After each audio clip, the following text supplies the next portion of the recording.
الحمد لله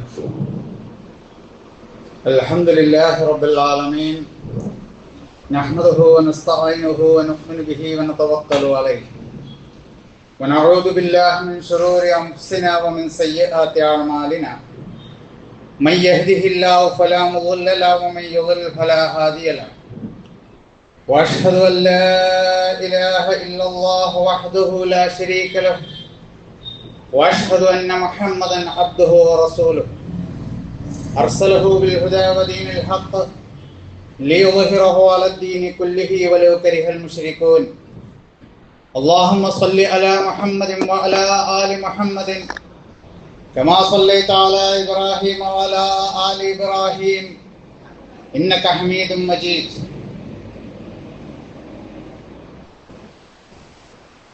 فإن خير الكلام كلام الله وخير السنن سنن محمد صلى الله عليه وسلم وشر الأمور محدثاتها وكل محدثة بدعة وكل بدعة ضلالة أعوذ بالله السميع العليم من الشيطان الرجيم بسم الله الرحمن الرحيم يا أيها الناس اتقوا ربكم الذي خلقكم من نفس واحدة وخلق منها زوجها وبث منهما رجالا كثيرا ونساء واتقوا الله الذي تساءلون به والأرحام إن الله كان عليكم رقيبا. ബഹുമാന്യരായ വിശ്വാസികളെ നമ്മെ സൃഷ്ടിച്ചു പരിപാലിച്ചു കൊണ്ടിരിക്കുന്ന, നമുക്ക് മരണവും ജീവിതവും നിശ്ചയിച്ച, സ്വർഗനരകങ്ങൾ സംവിധാനിച്ച ഏകനായ ഇലാഹിനെ സൂക്ഷിച്ച് ജീവിക്കണേ എന്ന് എന്നെയും നിങ്ങളെയും ഓർമ്മപ്പെടുത്തുകയാണ്. നാഥൻ അവൻ ഇഷ്ടപ്പെടുന്ന ജീവിതം ജീവിക്കുവാനും സ്വർഗാവകാശികളായി മരിക്കുവാനും നമുക്ക് തൗഫീക്ക് നൽകുമാറാവട്ടെ. നമ്മൾ യാത്രയിലൂടെയുള്ള ഒരു യാത്രയിലായിരുന്നു. യാത്രയിലെ മര്യാദകളും പ്രാർത്ഥനകളും ഇളവുകളും ഒക്കെ സംബന്ധിച്ചാണ് നമ്മൾ കുറേ കാര്യങ്ങൾ മനസ്സിലാക്കിയത്. ഒരു യാത്രക്കാരൻ്റെ പ്രാർത്ഥന ഉത്തരം കിട്ടാൻ എളുപ്പമുള്ളതാണെന്നും സാധ്യതയുള്ളതുമാണെന്നുമാണ് നമ്മൾ കഴിഞ്ഞ ആഴ്ച പറഞ്ഞു വെച്ചത്. സലാസു ദഅവാത്തുൻ മുസ്തജാബാത്ത്, ദഅവത്തുൽ വാലിദ് വ ദഅവത്തുൽ മദ്ലൂം വ ദഅവത്തുൽ മുസാഫിർ എന്ന ഹദീസാണ് നമ്മൾ പറഞ്ഞത്. മാതാപിതാക്കളുടെയും മർദ്ദിതന്റെയും യാത്രക്കാരുടെയും പ്രാർത്ഥന അള്ളാഹു ഉത്തരം നൽകുന്നതാണ് എന്ന്. വാലിദ് എന്ന സ്ഥലത്ത് സായിം, നോമ്പുകാരൻ്റെ പ്രാർത്ഥന എന്ന പാഠഭേദമുള്ള ഹദീസുകളും നബി സല്ലല്ലാഹു അലൈഹി വസല്ലമയിൽ നിന്ന് വന്നിട്ടുണ്ട്. ഏതായിരുന്നാലും ഇങ്ങനെ വിവിധ അർത്ഥഗർഭമായ പ്രാർത്ഥനകളിലൂടെ അള്ളാഹുൽ തവക്കുലാക്കി യാത്ര ചെയ്യുന്ന, യാത്രയിലുടനീളം അള്ളാഹുവിനെ കുറിച്ച് ഓർക്കുന്ന ഒരാൾക്ക് അവൻ്റെ യാത്രയിൽ അള്ളാഹുവിൻ്റെ തൗഫീക്കും കാവലും ഉണ്ടായിരിക്കും. ഒരാൾ വീട്ടിൽ നിന്നിറങ്ങുമ്പോൾ ബിസ്മില്ലാഹി തവക്കൽതു അലല്ലാഹി ലാ ഹൗല വലാ ഖുവത ഇല്ലാ ബില്ലാഹ് എന്ന് പറയുമ്പോൾ, എന്ന് പ്രാർത്ഥിച്ചാൽ അവനോട് ഇങ്ങനെ പറയപ്പെടുമെന്ന് ഹദീസുകളിൽ കാണുന്നു. ഫയഖൂലു ഹൈനഇദിൻ, അനസ് ബിൻ മാലിക്കിൽ നിന്ന് ബുഖാരി ഉദ്ധരിക്കുന്ന ഹദീസിൽ, കുഫീത, നിനക്കത് മതി, വഖീത, നീ സംരക്ഷിക്കപ്പെട്ടവനാണ്, വയതനഹാ ലഹു ശൈത്താൻ, പിശാച് അവനിൽ നിന്ന് അകന്നു നിൽക്കുമെന്നാണ് നബി സല്ലല്ലാഹു അലൈഹി വസല്ലം പറഞ്ഞു തന്നിട്ടുള്ളത്. ശൈത്താന്മാർ പരസ്പരം പറയുമത്രേ, അള്ളാഹുവിൽ തവക്കുലാക്കി യാത്ര ചെയ്യുന്ന ഇവനെ നമ്മൾ പിന്നെ എങ്ങനെ വഴിപിഴപ്പിക്കാനാണ് എന്ന്. യാത്രയിൽ നമുക്ക് പല പൈശാചിക ബുദ്ധിമുട്ടുകൾ ഉണ്ടാവുമല്ലോ. നമ്മൾ പറ്റിക്കപ്പെടാം, വഞ്ചിക്കപ്പെടാം, വിചാരിച്ചതിൽ കൂടുതൽ സമയമോ വ്യയമോ വേണ്ടി വന്നേക്കാം, വഴി ദീർഘിച്ചു പോവാം, ചൂഷണം ചെയ്യപ്പെടാൻ, നമ്മളോട് കൂടുതൽ ചാർജും വിലയും ഒക്കെ പല സ്ഥലത്തും ഈടാക്കിയേക്കാം. ഇതിൽ നിന്നൊക്കെ രക്ഷയാവുന്ന പ്രാർത്ഥനകളാണ് നമ്മൾ ഇതിനു മുമ്പുമായി പറഞ്ഞു വന്നിട്ടുള്ളത്. ഇനി യാത്രക്കാർക്ക് അനുവദിച്ച ഒരുപാട് ഇളവുകളെ കുറിച്ച് നമ്മൾ സംസാരിച്ചു. പ്രധാനമായ ഒന്നാണ് അതിൽ നിർബന്ധ നമസ്കാരത്തിൽ ചേർത്തും ചുരുക്കിയും ജമ്മും കസറുമായി നമസ്കരിക്കാം എന്ന ഇളവ്. രണ്ട് നമസ്കാരങ്ങൾ ഏതെങ്കിലും ഒന്നിന്റെ സമയത്ത് നമസ്കരിക്കുന്നതിനാണ് ജംഅ് എന്ന് പറയുക. 4 റക്അത്തുള്ള നമസ്കാരം രണ്ടാക്കി ചുരുക്കി നമസ്കരിക്കുന്നതിനാണ് ഖസർ എന്ന് പറയുക. യാത്രക്കാരന് ളുഹറും അസറും, ളുഹറിന്റെയോ അസറിന്റെയോ സമയത്ത്, അതുപോലെ മഗ്രിബും ഇശാവും മഗ്രിബിന്റെയോ ഇശാഇന്റെയോ സമയത്ത് നമസ്കരിക്കാൻ അനുവാദമുണ്ട്. ളുഹറും അസറും ആണെങ്കിൽ രണ്ടും 2 റക്അത്ത് വീതം, മഗ്രിബും ഇശാവും ആണെങ്കിൽ 3ഉം 2ഉം റക്അത്ത് വീതം. വഇദാ ദറബ്തും ഫിൽ അർളി എന്ന് തുടങ്ങുന്ന സൂറത്ത് നിസായിലെ 4-ാമത്തെ സൂറത്തിലെ 101-ാം വചനത്തിൽ അല്ലാഹു ഈ ഇളവുകൾ പ്രഖ്യാപിക്കുന്നു. തഖ്സുറൂ മിനസ് സ്വലാത്ത്, നിങ്ങൾ ഭൂമിയിലൂടെ യാത്ര ചെയ്യുമ്പോൾ ചുരുക്കി നമസ്കരിച്ചാൽ മതി എന്ന് അല്ലാഹുവും ഇതേപോലെയുള്ള ഹദീസുകൾ റസൂൽ സല്ലല്ലാഹു അലൈഹി വസല്ലം പറഞ്ഞു തന്നിട്ടുണ്ട്. അതുപോലെ രാത്രി നമസ്കാരവും സുബഹിക്ക് മുമ്പുള്ള 2 റക്അത്ത് സുന്നത്ത് നമസ്കാരവും അല്ലാതെ നബി സല്ലല്ലാഹു അലൈഹി വസല്ലം യാത്രയിൽ മറ്റ് റവാത്തിബ് സുന്നത്തുകളൊന്നും നമസ്കരിക്കാറുണ്ടായിരുന്നില്ല എന്നതും നമ്മൾ ഓർക്കേണ്ടതാണ്. യാത്രയിൽ ഇസ്ലാം അനുവദിച്ച ഈ ഡിസ്കൗണ്ട് ഇളവുകളെ പറ്റി റസൂൽ സല്ലല്ലാഹു അലൈഹി വസല്ലം പറഞ്ഞത് സദഖത്തുൻ, ഇത് അള്ളാഹുവിൽ നിന്നുള്ള ഒരു ഔദാര്യമാണ്. സദഖത്തുല്ലാ, അള്ളാഹുവിൽ നിന്നുള്ള ഒരു ഔദാര്യമാണ് അത്. ബിഹാ അലൈക്കും, നിങ്ങൾക്കുള്ള ഫഖ്ബലു സദഖത്തുഹു, അവന്റെ ഔദാര്യം നിങ്ങൾ സ്വീകരിക്കുക. ഹബത്തുൻ മിനല്ലാഹി അലൈക്കും, ഇത് നിങ്ങൾക്ക് അള്ളാഹുവിൽ നിന്നുള്ള ഒരു ദാനമാണ്. ഫഖ്ബലുഹ, നിങ്ങൾ അതിനെ സ്വീകരിക്കുക എന്നാണ്. അതായത് പൂർത്തിയാക്കി നമസ്കരിക്കുക എന്നതും റവാത്തിബ് സുന്നത്തുകളൊക്കെ നമസ്കരിക്കുക എന്നതും യാത്രയിൽ പുണ്യമല്ല എന്ന് ചുരുക്കം. ക്ലേശിച്ച് നോമ്പെടുക്കുന്നത് പോലും യാത്രക്കാരനോട് നബി സല്ലല്ലാഹു അലൈഹി വസല്ലം ചെയ്യരുത് എന്ന് പറഞ്ഞിട്ടുണ്ട്. ഇങ്ങനെ ഇസ്ലാമിലെ നിർദ്ദേശങ്ങളും ഇളവുകളും ഇങ്ങനെയൊക്കെ ആണെങ്കിലും ബഹുഭൂരിപക്ഷം മുസ്ലിങ്ങളും ഇതൊന്നും മനസ്സിലാക്കാതെ, കണക്കിലെടുക്കാതെ യാത്രയിൽ ഒന്നുകിൽ നമസ്കാരം തീരെ ഒഴിവാക്കും, അല്ലെങ്കിൽ വീട്ടിലെത്തിയിട്ട് എല്ലാം കൂടി ഖളാ ആയിട്ട് നമസ്കരിക്കാം എന്നാണ് അവരുടെ നിലപാട്. എന്നാൽ മേൽപ്പറഞ്ഞ ഇളവുകൾ ഉപയോഗപ്പെടുത്തിയാൽ നമുക്ക് ഒരുപാട് സമയലാഭം ഉണ്ടാവും, നമസ്കാരത്തിൽ നിഷ്ഠയുണ്ടാവും, യാത്രക്ക് ഒരുപാട് സൗകര്യമുണ്ടാവും. ഇതാണ് യാഥാർത്ഥ്യം. ഉദാഹരണമായി നമ്മൾ ലോഹറും അസറും, ലോഹറിന്റെ സമയത്ത് 2 റക്അത്തായി നമസ്കരിച്ചാൽ, ലോഹർ ബാങ്ക് കൊടുത്ത ഉടനെ നമസ്കരിച്ചിട്ട് യാത്രയിൽ നമസ്കരിച്ചാൽ, പിന്നെ മഗ്രിബും ഇശാവും ഇശാന്റെ ലാസ്റ്റ് സമയത്ത് 3ഉം 2ഉമായി നമസ്കരിക്കുമ്പോൾ ഏകദേശം 11 മണിക്കൂറുകളാവും. അര ദിവസം തന്നെ നമുക്ക് വളരെ സൗകര്യപ്രദമായ യാത്രയ്ക്ക് ലഭ്യമാവും എന്നതാണ്.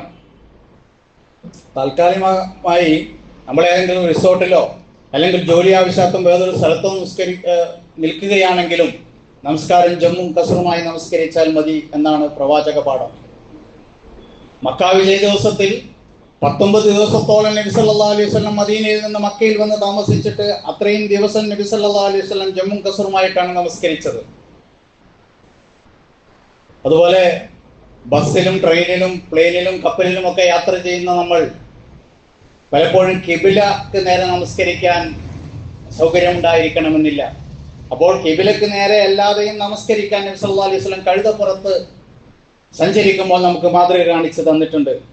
നമ്മൾ നമ്മുടെ കഴിവിനനുസരിച്ച് അള്ളാഹുവിനെ സൂക്ഷിക്കാനാണ് നബി സല്ലല്ലാഹു അലൈഹി വസല്ലം അള്ളാഹു നിങ്ങളെ കഴിവിൽപ്പെടാത്തത് ഞാൻ കൽപ്പിക്കുന്നില്ല എന്നാണ് അള്ളാഹു നമ്മളോട് പറഞ്ഞിട്ടുള്ളത്. പിന്നെ കൂട്ടത്തില് യാത്രയിൽ നമ്മൾ യാത്ര പോകുമ്പോൾ കടങ്ങൾ എഴുതി വെക്കണം. കടങ്ങളെല്ലാം തന്നെ നമ്മൾ എഴുതി വെക്കണം എന്ന് നമ്മൾ നേരത്തെ സൂചിപ്പിച്ചിട്ടുണ്ട്. കടങ്ങൾ എഴുതി വെക്കണം, അത് ആരോടെങ്കിലും പറയണം. നമ്മുടെ യാത്രാപഥം എങ്ങോട്ടാണ് നമ്മൾ പോകുന്നതെന്ന് നമ്മൾ വേണ്ടപ്പെട്ടവരെ അറിയിക്കണമെന്നൊക്കെ റസൂൽ സല്ലല്ലാഹു അലൈഹി വസല്ലം നിർദ്ദേശമുണ്ട്. ലെസ് ലഗേജ് മോർ കംഫർട്ട് എന്ന് തീവണ്ടിയിൽ നമ്മൾ കാണാറുണ്ട്. നമ്മൾ ആവശ്യത്തിനുള്ള ലഗേജ് ഒക്കെ എടുത്താൽ മതി. തരം ഡ്രസ്സുകളും ഒരുപാട് ഭക്ഷണങ്ങളും ഇതൊന്നും യാത്രയിൽ കരുതേണ്ടല്ല. അത്യാവശ്യം നമ്മൾക്ക് വേണ്ട ഡ്രസ്സുകൾ, അതായിരിക്കും കംഫർട്ട്. അപ്പോൾ അതൊക്കെ നമ്മൾ സൂക്ഷിക്കേണ്ടതാണ്. നമ്മൾ യാത്രകളിൽ ഇത്തരം പൊതുമര്യാദകളും ഇസ്ലാമിക നിർദ്ദേശങ്ങളും പാലിക്കുമ്പോൾ ഒരുപാട് പുണ്യം കിട്ടും. യാത്രക്കത് കൂടുതൽ സൗകര്യമാവും, സുരക്ഷിതത്വം ലഭിക്കും, എളുപ്പം ലഭിക്കുമെന്നൊക്കെ നമ്മൾ മനസ്സിലാക്കേണ്ടതുണ്ട്. ഹജ്ജ് അപ്പോൾ യാത്രയിൽ അങ്ങനെ ഒരുപാട് പുണ്യം നേടാം. ഹജ്ജ് ഉംറ യാത്രകളാണെങ്കിൽ അത് യാത്ര തന്നെ പുണ്യകരമാണ്. ഇനി അള്ളാഹുവിന്റെ പ്രീതി ഉദ്ദേശിച്ചുകൊണ്ട്, അള്ളാഹുവിന്റെ ഇഷ്ടം ഉദ്ദേശിച്ചുകൊണ്ട് ഒരു ഫ്രണ്ടിനെ, നമ്മുടെ ഇഷ്ടജനങ്ങളെ കാണാൻ പോകുന്നത്, ആ യാത്ര പുണ്യകരമാണ് എന്നാണ് റസൂൽ സല്ലല്ലാഹു അലൈഹി വസല്ലം പറഞ്ഞത്. അത്തരക്കാരോട് പറയപ്പെടും, ഒരു മലക്ക് പറയുമെന്നാണ്, നിന്റെ യാത്ര തൃപ്തികരമാണ്, നിനക്ക് സ്വർഗത്തിൽ ഒരു വീടുണ്ട് എന്ന്. പിന്നെ പള്ളിയിലേക്കുള്ള യാത്ര ഓരോ കാലടികളിലും പുണ്യമാണ് എന്നും നിങ്ങളുടെ പാപങ്ങൾ പൊറുക്കപ്പെടുമെന്നും അടുത്ത കാലടിയിൽ നിങ്ങളുടെ പദവി ഉയർത്തുമെന്നും ഒക്കെ റസൂൽ സല്ലല്ലാഹു അലൈഹി വസല്ലം പറഞ്ഞത് നമ്മൾ സൂചിപ്പിച്ചിട്ടുണ്ട്. അള്ളാഹു അതുപോലെ പള്ളിയിലേക്ക് വരുമ്പോൾ ഓരോ കാലടിയിലുള്ള പ്രാർത്ഥന, അതൊക്കെ നമ്മൾ നിർവഹിക്കേണ്ടതാണ് യാത്രയിൽ. പിന്നെ മരണപ്പെട്ടു പോയ നമ്മുടെ മാതാപിതാക്കളുടെയും പ്രിയപ്പെട്ടവരൊക്കെ ഖബറുകൾ സന്ദർശിക്കാനുള്ള യാത്ര, അത് നമുക്ക് പരലോക ചിന്തയും പ്രതിഫലാർഹമായ പുണ്യവും അള്ളാഹു നൽകും. ഒപ്പം വിലക്കിയ ചില യാത്രകളും നമ്മൾ ആലോചിക്കേണ്ടതുണ്ട്.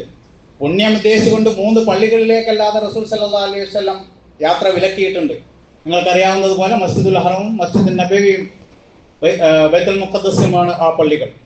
ഇനി നമ്മൾ ആലോചിക്കേണ്ട മറ്റൊന്ന്, സ്റ്റിയറിംഗ് വീലിന് പിന്നിൽ ഇരിക്കുമ്പോൾ അല്ലെങ്കിൽ ഡ്രൈവിംഗ് സീറ്റിൽ ഇരിക്കുമ്പോൾ ഉള്ള ഇസ്ലാമിക് ട്രാഫിക് റൂൾസിനെ കുറിച്ചാണ്. നാം എല്ലാ വാഹനം ഓടിക്കുന്നവരും കൈകാര്യം ചെയ്യുന്നവരുമാണ്. ഇസ്ലാമിക പ്രവർത്തകരും തെക്കുവ ഉണ്ട് എന്ന് വിചാരിക്കുന്ന ആളുകളുമൊക്കെ ഈ ഡ്രൈവിംഗ് സീറ്റിൽ വളയത്തിന് പിന്നിലിരിക്കുമ്പോൾ പലപ്പോഴും തെക്കുവ നഷ്ടപ്പെട്ടു പോകുന്ന സന്ദർഭങ്ങൾ കാണാറുണ്ട്. ഒരു ഉദാഹരണം, നമ്മളിങ്ങനെ പോവാണ്, മുന്നിലുള്ള വാഹനത്തിൽ ഡ്രൈവറെ ഉദ്ദേശിച്ചുകൊണ്ട് ഇവനെന്താ കണ്ടുകൂടെ, ഓക്കെന്താ അത്ര തിരക്ക്, അമ്മക്ക് വായു ഗുളിക വാങ്ങാൻ പോവണം, ഇവനിക്കാരാണ് ലൈസൻസ് കൊടുത്തത്. ഇതൊക്കെ നമ്മൾ ഒരു വെട്ടോ അല്ലെങ്കിൽ വേറെന്തോ കണ്ടിട്ട് ഒന്ന് ബ്രേക്ക് ചെയ്തു പോയതിനായിരിക്കും ഇതൊക്കെ നമ്മൾ പറയുന്നത്. ഇതൊക്കെ നമ്മൾ ചെയ്യാറുണ്ട് എന്നുള്ളതാണ് വാസ്തവം. അപ്പൊ നമ്മുടെ പിന്നിലുള്ള ആള് നമ്മളെ കുറിച്ചും ഇത് പറയാറുണ്ടാവാം. ഇങ്ങനെ ആരോഗ്യപരമല്ലാത്ത, ചിലപ്പോൾ അൺപാർലമെന്ററി വരെ ആവുന്ന കമന്റുകളൊക്കെ വിശ്വാസികൾ ഒഴിവാക്കേണ്ടതാണ്. ഒന്ന് ഓണടിച്ചത് പോയെന്നോ ഒരു കുഴി കണ്ടൊന്ന് വെട്ടിച്ചത് പോയെന്നോ ഒക്കെ ആയിരിക്കും ഇത് സംഭവിക്കാം. അതുപോലെ ട്രാഫിക് ജാമിൽപ്പെട്ടാൽ നിരന്തരം ഹോൺ അടിച്ചുകൊണ്ട് ശപിച്ചിട്ടും അനാവശ്യമായ കമന്റുകൾ പറഞ്ഞും, ഈ സിഗ്നലിൽ ചുവപ്പ് കണ്ട കാളയെ പോലെയാണ് ചില, ഇങ്ങനെ വിരളി പിടിച്ചുകൊണ്ടിരിക്കുക. എന്താണ് ഇതിന്റെ ആവശ്യം?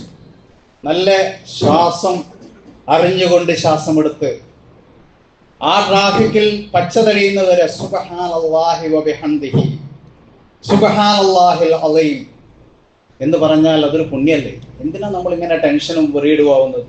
ഏതായാലും അത് പച്ച കത്തിയാലേ നമുക്ക് പോകാൻ പറ്റും. 1-2 മിനിറ്റ് 60 സെക്കൻഡ് ഒക്കെ 60 സെക്കൻഡ് നമ്മൾ ട്രാഫിക് ജാമിൽ ചുവപ്പ ലൈറ്റിൽ നിൽക്കുകയാണെങ്കിൽ വളരെ സാവകാശത്തിൽ അർത്ഥം അറിഞ്ഞുകൊണ്ട് തന്നെ ഈ പ്രാർത്ഥന ചൊല്ലിയാൽ 12 പ്രാവശ്യം ചെല്ലാൻ പറ്റും. സഹീഹ് ബുഖാരിയിലെ ഹദീസ്, ലാസ്റ്റ് ഹദീസ് നമ്മൾ സൂചിപ്പിച്ചിട്ടുണ്ട്. കലിമത്താനി ഹബീബത്താനി ഇലർ റഹ്മാൻ സഖീലത്താനി ഫിൽ മീസാൻ ഹഫീഫത്താനി അലൽ ലിസാൻ സുബ്ഹാനല്ലാഹി വബിഹംദിഹി സുബ്ഹാനല്ലാഹിൽ അളീം. ബുഖാരി റഹ്മത്തുള്ളാഹി അലൈഹി എത്രയോ കൊല്ലം പണിപ്പെട്ട് അനേക കണക്കിന് ഹദീസുകൾ ഒരുമിച്ച് കൂട്ടി അതിൽ നിന്ന് നെല്ലും പതിനുമൊക്കെ വേർതിരിച്ച് സഹീഹ് ബുഖാരിയിൽ ചേർത്ത് വെച്ച ഹദീസുകളിൽ ഏറ്റവും ഒടുവിലത്തെ ഹദീസ് 2 കലിമത്തുകൾ, നാവിന് വളരെ മൃദുവായത്, പരമകാരുണികന് ഏറ്റവും പ്രിയപ്പെട്ടത്, നാളെ തുലാസിൽ ഏറ്റവും കനം തൂങ്ങുന്നത്, സുബ്ഹാനല്ലാഹി വബിഹംദിഹി സുബ്ഹാനല്ലാഹിൽ അളീം. എന്തുകൊണ്ട് നമുക്ക് ഈ ട്രാഫിക് ജാമിലൊക്കെ ഇത് ചൊല്ലിക്കൂടാ? ആലോചിക്കേണ്ടതാണ്. ഒരുപാട് പുണ്യങ്ങൾ നമുക്ക് ഇതുപോലെ നേടിത്തരുന്ന ദൈവചിന്ത നമുക്ക് യാത്രത്തിലുടനീളം സൂക്ഷിക്കാം. വേണ്ട, ഇനി മനസ്സിന് സുഖമുള്ള ഒരു പാട്ടെങ്കിലും മൂടിയാൽ വെറുതെ എന്തിനാ നമ്മൾ സ്ട്രെസ്സാവുന്നത്? ആലോചിക്കേണ്ടതാണ്. യുഎയിലും അജ്മാനിലും ഒക്കെ താമസിച്ചിട്ട്, അജ്മാനിലും ഷാർജയിലും ഒക്കെ താമസിച്ചിട്ട് ദുബായിലും അബുദാബിയിലും ഒക്കെ യാത്ര ചെയ്യുന്ന ഈ ട്രാഫിക് ജാമിൽ കുടുങ്ങിയിട്ട് ട്രാഫിക് സിൻഡ്രോം എന്നൊരു മാനസികാസുഖം വരെ പിടിപെട്ടതായി പഠനങ്ങൾ പറയുന്നു.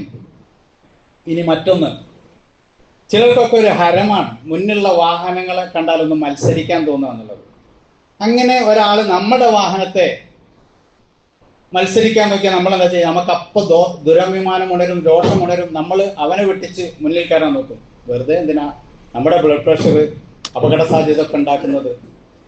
യാഥാർത്ഥ്യ ബോധത്തോടെ ചിന്തിക്കുന്ന ആൾക്ക് അവനൊന്ന് സൈഡ് കൊടുത്ത് അവനെ ജയിച്ചു എന്നുള്ളൊരു സന്തോഷവും അവനെ തോൽപ്പിക്കാൻ നമ്മൾക്കുള്ള ഏറ്റവും എളുപ്പമായ വഴി അതാണ്. കഴിഞ്ഞ ദിവസം സർവീസ് റോഡിൽ, നമ്മളെ പുതിയ ബൈപ്പാസ് ഇതിൽ സർവീസ് റോഡിൽ ഒരു കാറുകാരനെ ഒരു വലിയ വാഹനം എന്തോന്ന് ചെയ്തു പോയതാണ് ഇതുപോലെ. അവന് നേരെ മുന്നിൽ വന്നിട്ട് കിലോമീറ്ററുകളോളം അതിനെ പുറത്തേക്ക് പോവാൻ മുന്നോട്ട് ഈ വലിയ വാഹനത്തെ വിടാതെ വെറുതെ അങ്ങനെ നമ്മൾ ഇഷ്ടം പോലെ കാണാറുണ്ട്. ഇതൊക്കെ ആലോചിക്കേണ്ട, ഒന്ന് സൗകര്യപ്പെടുത്തിയിട്ട് മുന്നിലുള്ളവർ ഒന്ന് ഒതുങ്ങിയിരുന്നാലും ബാക്കിയുള്ളവർ കേൾക്കും. ഇനി ഒരാൾ റോഡ് ക്രോസ് ചെയ്യുമ്പോൾ സൈഡ് റോഡിലൂടെ ഒരു വാഹനം വരികയാണ്, മെയിൻ റോഡിലേക്ക് കയറണം, ഞാനങ്ങ് പോട്ടെ എന്ന് വിചാരിക്കുന്നതിന് പകരം ഒരാളെ പ്രയാസത്തിന് എളുപ്പം ഉണ്ടാക്കുന്നത് എത്രത്തോളം പുണ്യകരമാണ് എന്ന് റസൂൽ സല്ലല്ലാഹു അലൈഹി വസല്ലം നമ്മളെ പഠിപ്പിച്ചിട്ടുണ്ട്. അതുപോലെ വാഹനം പാർക്ക് ചെയ്യുമ്പോൾ ഒരു കല്യാണ ആവശ്യത്തിനൊക്കെ നമ്മൾ പോയാൽ എങ്ങനെയെങ്കിലും പാർക്ക് ചെയ്ത് പോകുക എന്നുള്ളതല്ല, മറ്റുള്ളവന്റെ ശാപം ഇല്ലാത്ത വിധം പാർക്ക് ചെയ്യാൻ നമ്മൾ ശ്രദ്ധിക്കേണ്ടതുണ്ട്. നമ്പർ എഴുതി വെക്കണം വേണ്ട അവസരത്തിൽ. പാർക്കിംഗ് റൂൾസ് നമ്മൾ ശ്രദ്ധിക്കേണ്ടതുണ്ട്. ഫുട്പാത്തിൽ പാർക്ക് ചെയ്യാതിരിക്കാൻ ശ്രദ്ധിക്കേണ്ടതുണ്ട്. പിന്നെ മഴക്കാലമാണല്ലോ, ചളി തെറിപ്പിച്ചു കൊണ്ട് പോവാതിരിക്കാൻ, ചിലപ്പോൾ തെറിച്ചു പോകും. എന്നാലും ഇതൊക്കെ മറ്റുള്ളവന് ഉപദ്രവകരമാവുന്ന ഒരു മരക്കൊമ്പ് വെട്ടിയതിന്റെ പേരിൽ സ്വർഗത്തിൽ അവൻ ഭവനത്തിലൂടെ, അവന്റെ മാളികയിലൂടെ, തോട്ടത്തിലൂടെ ഉലാത്തുന്നത് ഞാൻ കണ്ടു എന്ന് നമ്മളെ പഠിപ്പിച്ച റസൂൽ സല്ലല്ലാഹു അലൈഹി വസല്ലമാണ്. ഇതുപോലെ നിത്യജീവിതത്തിൽ നമ്മൾ പരിപാലിക്കേണ്ട നിയമങ്ങൾ പാലിച്ചുകൊണ്ട് യാത്ര ചെയ്യാനും ജീവിക്കാനും അല്ലാഹു നമ്മെ അനുഗ്രഹിക്കുമാറാവട്ടെ.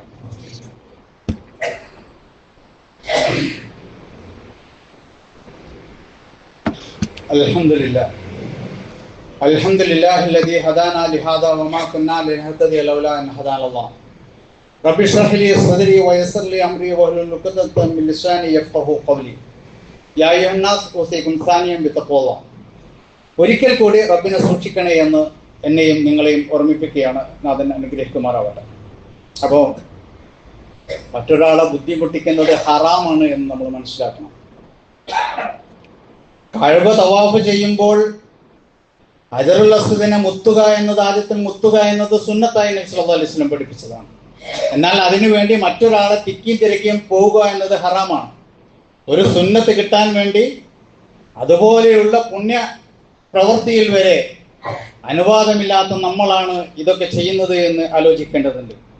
അതുപോലെ രണ്ട് വാഹനങ്ങൾ തമ്മിൽ ഉരസിയാൽ സാധാരണ എന്താ ഇപ്പോൾ ഉണ്ടാവാറ്, അങ്ങോട്ടും ഇങ്ങോട്ട് വരുന്ന രണ്ട് കാറുകൾ തമ്മിൽ ഉരസിയാൽ ഉടനെ രണ്ട് ഡ്രൈവർമാരും ചാടി ഇറങ്ങും. അവന്റെ കുറ്റങ്ങൾ എന്തൊക്കെ ഉണ്ടോ അത് ഇവൻ വിളിച്ചു പറയും, ഇവന്റെ കുറ്റങ്ങൾ എന്തൊക്കെ ഉണ്ടോ അവൻ ഇങ്ങോട്ടും വിളിച്ചു പറയും. അവർ സൈഡ് നോക്കിയോണ്ട് സിഗ്നലിന്റെ റോങ് സൈഡ് അല്ലേ, അങ്ങനെ എങ്ങനെയെന്ന് പറഞ്ഞിട്ട് നേരത്തെ പറഞ്ഞത് മാതിരി ചീത്ത എന്ന് പറയാവുന്ന വാക്കുകളാണ് പറയാ. ഇതുകൊണ്ട് എന്താ ഉണ്ടാവുക? നമ്മൾ തന്നെങ്കിലും അവൻ കേൾക്കോ? അവന്റെ തന്നെ നമ്മൾ സ്വീകരിക്കോ? ഇല്ല.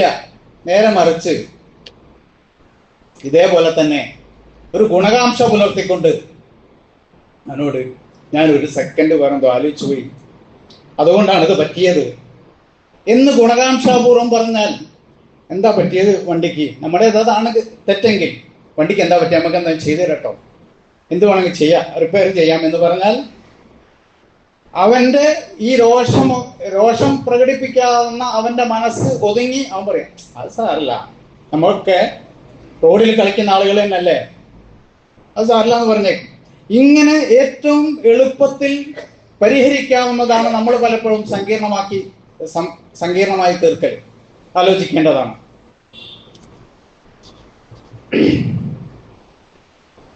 ഇതൊക്കെ നമ്മൾ വിചാരിക്കും പറയാൻ എളുപ്പമാണ്. പറയാൻ മാത്രമല്ല, അത് പ്രവർത്തിക്കാനും മറ്റതിനേക്കാൾ എളുപ്പമാണ് എന്ന് അത് പ്രയോഗിച്ചു നോക്കിയാൽ മനസ്സിലാവും. ഖുർആൻ പറഞ്ഞു, വലാ തസ്തവിൽ ഹസനത്തു വല സയ്യിഅ ഇദ്ഫഉ ബില്ലതി ഹിയ അഹ്സൻ ഫൈദല്ലദീ ബൈനക വബൈനഹു അദാവത്തുൻ കഅന്നഹു വലിയ്യുൻ ഹമീം.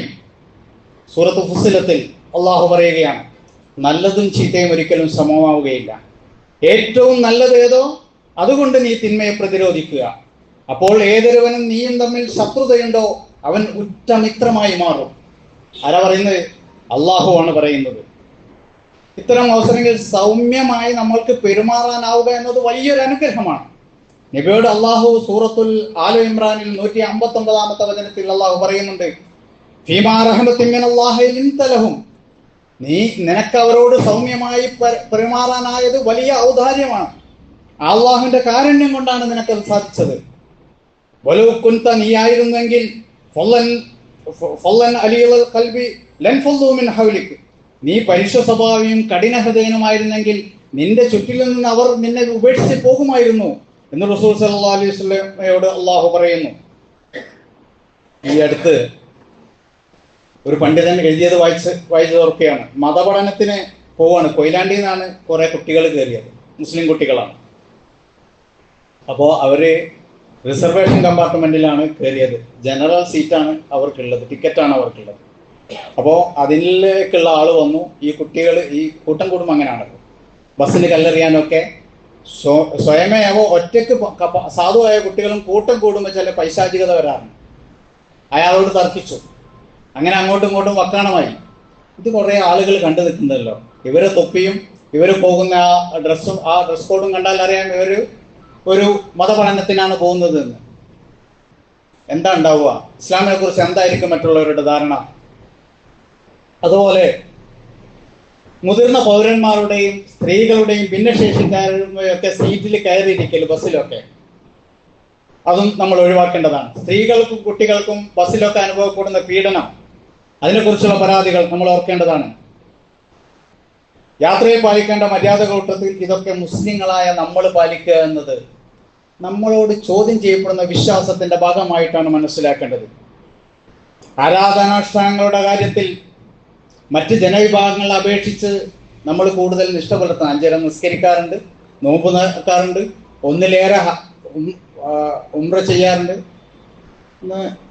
ഒന്നും കൂടി ഒതുങ്ങാൻ പറ്റുമോ എല്ലാവർക്കും? മോനെ യാസീൻ ഒന്ന് കുറച്ചും കൂടി ഒതുങ്ങും.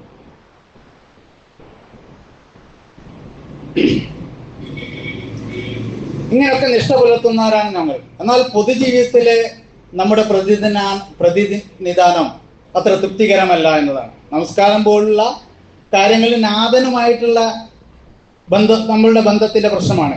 എന്നാൽ മറിച്ച് യാത്രയിലും മറ്റും നമ്മൾ പുലർത്തേണ്ട മര്യാദകളും സാംസ്കാരിക മൂല്യങ്ങളും അത് വ്യക്തികളുമായും മറ്റു സമൂഹവുമായി ബന്ധപ്പെട്ടതാണ്.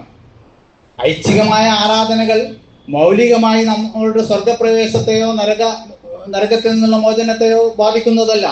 എന്നാൽ അനർഹമായ ഒരാളുടെ സ്ഥാനം നമ്മൾ തട്ടിയെടുക്കുകയാണെങ്കിൽ, അല്ലെങ്കിൽ അയാൾക്ക് കിട്ടേണ്ട നീതി നമ്മൾ യാത്രയിൽ നമ്മുടെ പെരുമാറ്റം കൊണ്ട് ഇല്ലാതാവുകയാണെങ്കിൽ അത് ഹറാമാണ് എന്നും നമ്മൾക്ക് സ്വർഗം തടയപ്പെടുന്ന സംഗതിയാണ് എന്നും നമ്മൾ മനസ്സിലാക്കേണ്ടതുണ്ട്. ഇസ്ലാമിലെ ഏറ്റവും പ്രധാനമായ സംഗതി ഏതാണെന്ന് ചോദിച്ചാൽ നമുക്കറിയാം, തൗഹീദാണ് എന്ന്. അതിന്റെ മർമ്മം എന്താണ് എന്ന് നിങ്ങളൊന്ന് ആലോചിച്ച് നോക്ക്. നമ്മുടെ മനസ്സിന്റെ വികാരങ്ങളെ അറിയുന്നവനാണ് പടച്ചവനെന്നും നമ്മുടെ ജീവനാടിയേക്കാൾ അടുത്തവനാണ് അവനെന്നുമുള്ള ബോധമാണ് ഈ തൗഹീദ് എന്നുള്ളത്. അതുകൊണ്ട് അങ്ങനെയുള്ള അള്ളാഹു ഇതൊക്കെ കാണുന്നു എന്നുള്ളൊരു ബോധം നമ്മുടെ പെരുമാറ്റത്തിൽ ഉണ്ടാവുമ്പോഴാണ് ഈ തൗഹീദ് പൂർത്തിയാകുന്നത് എന്ന് വിശ്വാസികളായ നമ്മൾ മനസ്സിലാക്കേണ്ടതുണ്ട്. ഇതൊന്നും വിശ്വസിക്കാത്ത പാശ്ചാത്യരുടെ ഇത് നമ്മൾ കാണാൻ, അവർ കണിശമായി ഇതൊക്കെ പലപ്പോഴും പാലിക്കുന്നു. ട്രാഫിക് നിയമങ്ങൾ അവർ പാലിക്കും, ലംഘിക്കാതിരിക്കാൻ ശ്രമിക്കും. പൊതുവഴികളിൽ മാലിന്യങ്ങൾ അവർ വലിച്ചെറിയില്ല. കാൽനടയായി പോകുകയാണെങ്കിൽ അരികിലൂടെ പോകും. ഏത് സൈഡാണോ കീപ്പ് ചെയ്യേണ്ടത്, വലതുഭാഗമാണെങ്കിൽ വലതുഭാഗം കീപ്പ് ചെയ്തുകൊണ്ട് പോകും. ഇതൊന്നും നമ്മൾക്ക് പറഞ്ഞതല്ല. ഇതൊന്നും നമുക്ക് കൂലി കിട്ടാനുള്ള ശിക്ഷ കിട്ടുന്ന ഇടപാടുകളല്ല എന്നാണ് വിശ്വാസികളുടെ പൊതുബോധം. നമ്മൾ തിരുത്തേണ്ടതുണ്ട്. അള്ളാഹു നമ്മെ നല്ലവരായി ജീവിപ്പിക്കുമാറാവട്ടെ. നാഥ, ഞങ്ങളിൽ നിന്ന് ഞങ്ങളുടെ കർമ്മങ്ങൾ സ്വീകരിക്കുകയും നിനക്ക് ഇഷ്ടപ്പെട്ടവരായി ജീവിച്ചു മരിക്കാൻ ഞങ്ങൾ അനുഗ്രഹിക്കുകയും ചെയ്യണമേ. ഞങ്ങൾക്ക് ഉപകാരപ്രദമായ വിശ്വാസം നീ വർദ്ധിപ്പിച്ചു തരണേ നാഥ. ഞങ്ങളുടെ മനസ്സിൽ സദാ സംതൃപ്തിയും സമാധാനവും നിറക്കണേ നാഥ. ഞങ്ങളിൽ നിന്ന് മരിച്ചുപോയ പ്രിയപ്പെട്ടവരെ, മാതാപിതാക്കളെ, സഹോദരങ്ങളെ, ഇണയെ, മക്കളെ ഒക്കെ നീ ജന്നാത്തുൽ ഫിർദൗസിൽ ഒരുമിച്ച് കൂട്ടണം നാഥ. ഞങ്ങളുടെ മനസ്സിൽ ആരോടും പറയാനാകാത്ത കുറേ സങ്കടങ്ങളുണ്ട്. ഞങ്ങൾക്ക് ചെയ്തു വീട്ടേണ്ട കുറേ കടങ്ങളുണ്ട്. അള്ളാഹുവേ, നീ അതൊക്കെ കണ്ടറിയുകയും നിവർത്തിച്ചു തരാൻ നിന്റെ തൗഫീഖ് ഉണ്ടാവുകയും ചെയ്യണം നാഥ. اللهم اغفر للمؤمنين والمؤمنات والمسلمين والمسلمات الأحياء منهم والأموات إنك مجيب الدعوات يا قاضي الحاجات.